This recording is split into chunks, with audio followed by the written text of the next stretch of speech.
And we're coming to you live from the Build Ford Tough Studio. Boomer Esiason and Greg Giannotti. It's Boomer and Gio on the Fan. Simulcast across the country on CBS Sports Network and wherever you are in the free Odyssey app. Good Tuesday morning on this Veterans Day where we honor those who have served this country and allow us to do silly things like we're doing here and make money doing it, protecting our freedom. So everybody out there that has served, all the men and women, thank you so much on this Veterans Day 2025. You certainly aren't forgotten here with us. That is for sure. Unfortunately, yesterday was a bad day for Brian Daboll. We like Brian. We interviewed him every single year that he was here as a head coach in person at training camp. I really did have high hopes for him. He was a coach of the year.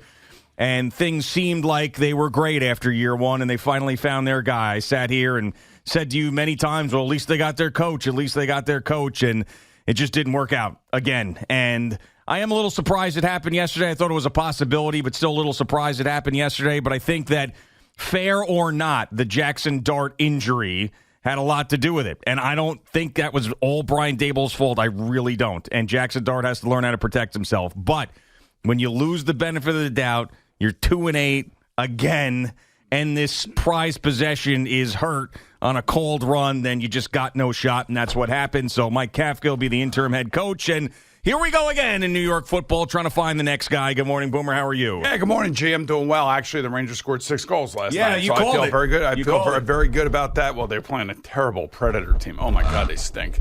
But anyway, and very slow. Yeah. In regards to Brian Daboll, not shocking at all. We talked about it here yesterday morning. We've been talking about it for the last couple of weeks. Maybe it does lend credence to the discussion that Sean Marash and Nikki Gist had. Yeah.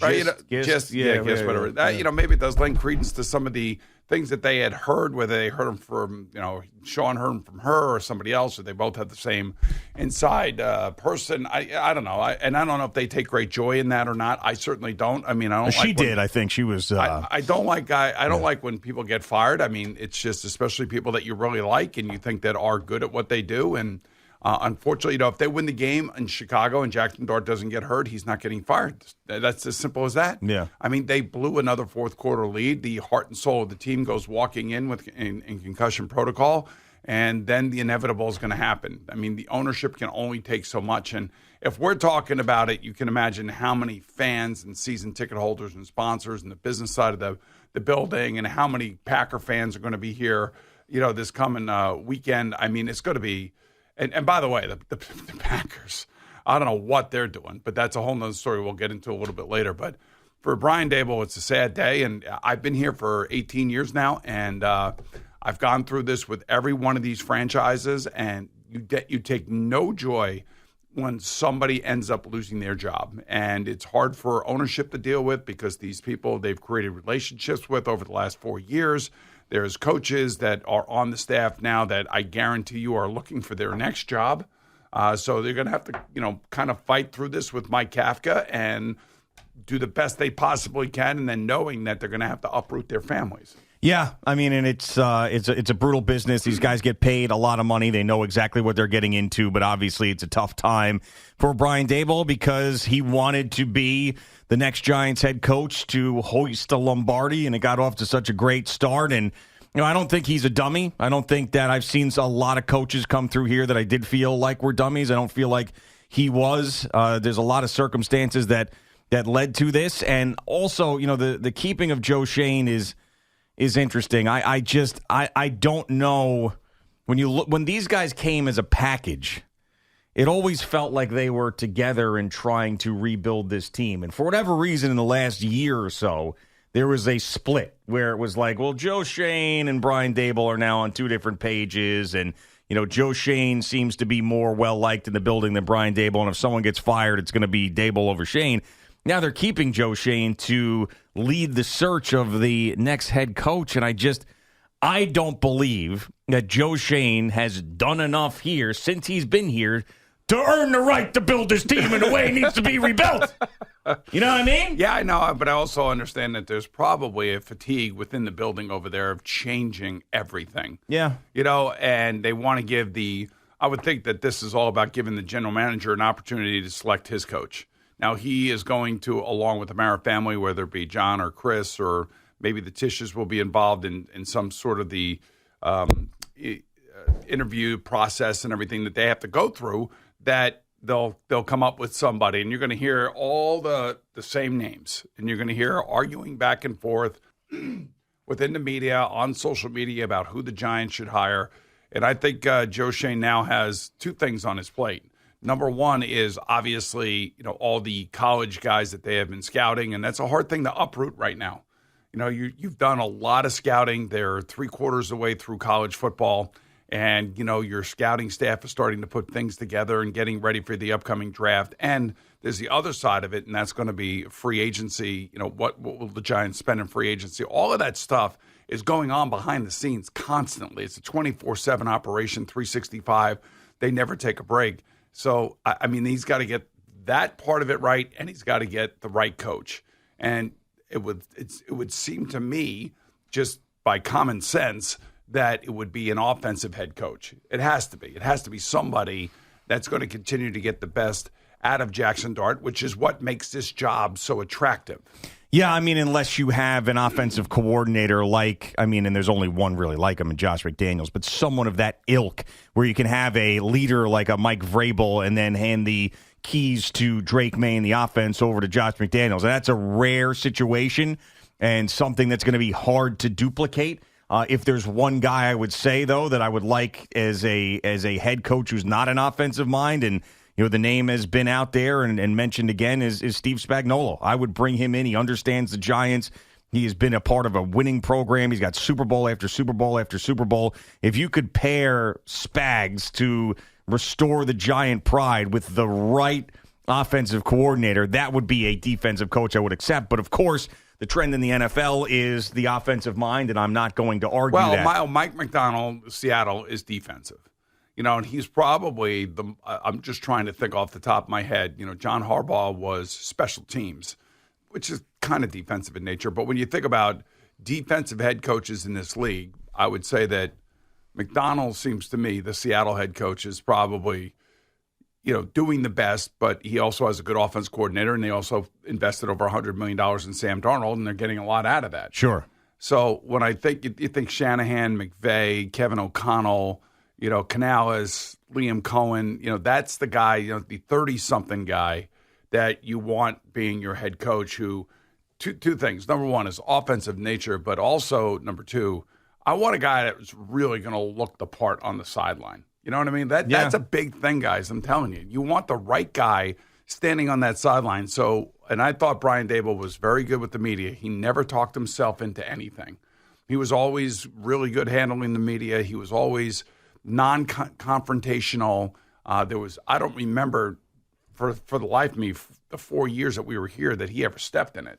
No, I mean, and that's one of the things that, we talk about him having boring press conferences, not saying anything. He handled it perfectly.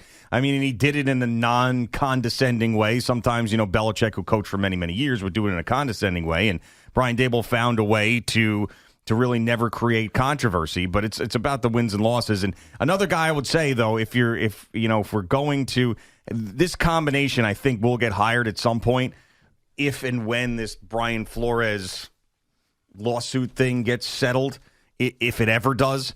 But the combination of Brian Flores as a head coach and Josh McCown as an offensive coordinator leaving Minnesota together is something to keep an eye on, whether it's the Giants or somewhere else. Right. I don't want to take any credit for any of this stuff. I heard this stuff in the bullpen. You catch little things here and little things there from different people who work here. Some are on the air, some are off the air. The people that make this radio station run. Okay. So, just first and foremost, I want to put it out there because I told him I would. Pat Boyle demands Clint Kubiak, the offense coordinator of the Seattle Seahawks. Demands him. Wants him right now. Hire him tomorrow. Okay. All right, so that's ridiculous that you could hire a guy tomorrow, but you can't do that, Pat. No, But I'm sure he'll get an interview, I would imagine. Sure. And then I'll tell you, Maggie told me something that I never really thought of. Like, what about Ryan Day from Ohio State? And I was like, I don't know about that one, but that was kind of interesting. I mean, if they don't beat Michigan this year, Jesus, they'll never beat Michigan. That's strange. But I thought of one myself, like just from college. All right, so we're all going down this primrose path to find the guy who's going to lead the Giants back to Lombardi Gold, right? Yeah. So I was thinking Marcus Freeman from Notre Dame. Man, young guy, energy. But that's another. We're talking about a defensive guy who's never coached in the I know, NFL. but yeah, I understand. I mean, like they're going to have to take a big swing somewhere along the line here. I mean, it's easy to say Mike McCarthy. That's an easy I'm not saying Mike McCarthy. I don't but like Mike McCarthy for the Giants. I'm not saying these are any of your ideas. I don't know what your ideas are. Well, I just gave you two of them. I don't know if you heard them. I did hear that. Brian but Flores, I don't know. Josh McCown, Steve Spags, and finding the right offensive coordinator. I don't know if Spags and Mike McDaniel are close, but just those are guys that I feel like look the part, have the history, have done it before. Yeah. You know what I'm saying? Yeah, I know what you're saying. I hear what you're saying. That's exactly. And by the way, I hear what you're saying. All right. Because I know you have more than just two ideas. We all have more than just two. Yeah. But Joe Schoen's going to have to go deep in the woods with this. He's got to get the right guy, and that's the thing. The thing is they got to have somebody, I believe, that they can sell to their fan base. It's even like when the Rangers fired Peter Laviolette, thank God, and they brought in Mike Sullivan. That was sold to us as the fans, and I was like all in. You know what I mean? Like I was very happy when they hired Mike Sullivan. Really happy. And a guy who's been here, a guy who went and won 2 cups in Pittsburgh, and then the Rangers bring him back, and I'm like, this is the kind of guy I want. This is the kind of guy I would want for the Giants too. Yeah, so there's very few of those guys out there. I don't think Mike McCarthy is that guy for the Giant fan base. I do think that the Giant fan loves Spags and would accept him back with the right offensive coordinator. I do think that. And as far as, a big home run hire, I mean, is there a coach that you could see leaving a particular situation that they're in now that would be a shocker, like a Mike Tomlin? Is that a possibility? I don't think so. But there's always stuff. And the Giant job is going to be super attractive. So this is not like the Jet job was essentially like Mike Vrabel used the Jets as leverage to get the Patriots to move quickly and fire Gerard Mayo and all that stuff. No one wanted to coach the Jets after what happened last year and all the stories about Woody Johnson and the meddling and Brick Johnson and this and that. That was not a situation that was a good situation. The Giants are going to be looked at as an attractive job. Now, I know that they have been terrible and just as bad as the Jets record-wise. I think maybe even worse. But they're going to look at the franchise, the Lombardis, Jackson Dart. Yeah, Jackson Dart. And people are going to want that job. They're going to want the job. So there's a wide net that will be cast. Oh, there will be a wide net cast. And one thing is that the good news for Joe Schoen is that somebody over there, and I think the Mariners do like him. I could see why they would like him. I think he works within the parameters of the Giants organization. Let's put it that way. He's not a guy that's out there tooting his own horn, nor should he be. But he seems to be a guy that's less about the publicity and more about the work, even though it hasn't all shown up to be positive. So this is going to be a very thorough investigation. In interview process. Might as well be. But interview process. I don't think that there's a front runner at the moment at all. And I also believe that, doing it now, you in Tennessee have basically your pick of the guy that you really want if there's somebody out there that you really need. But you got to remember, they got to go through the Rooney Rule, so they got to go interview a number of different, people from a number of different backgrounds, and they'll settle on somebody. Hopefully, hopefully they would by the middle of January. Yeah, I mean that you would once think. The season is over. But then again, unless it's a guy that is on a playoff team that is going on and on, which we've seen before. I wonder if they will just dip into the college ranks. There's a Steve Sarkisian. There's words. He's the head coach of Texas. That, supposedly, you never know if any of this crap is true. I was reading about him yesterday and how his representatives have put it out there to the NFL that he wants to coach in the NFL. So there are college coaches that are sick and tired of what's happening in college. And you're talking about one of the biggest programs in the country where the head coaches supposedly put out feelers for a potential NFL job.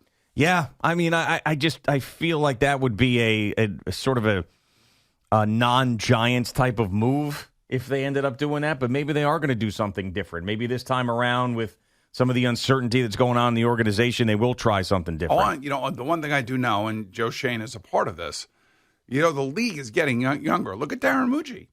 I mean, they're getting young. That part of it is, the whole league is like getting are in their 30s and 40s.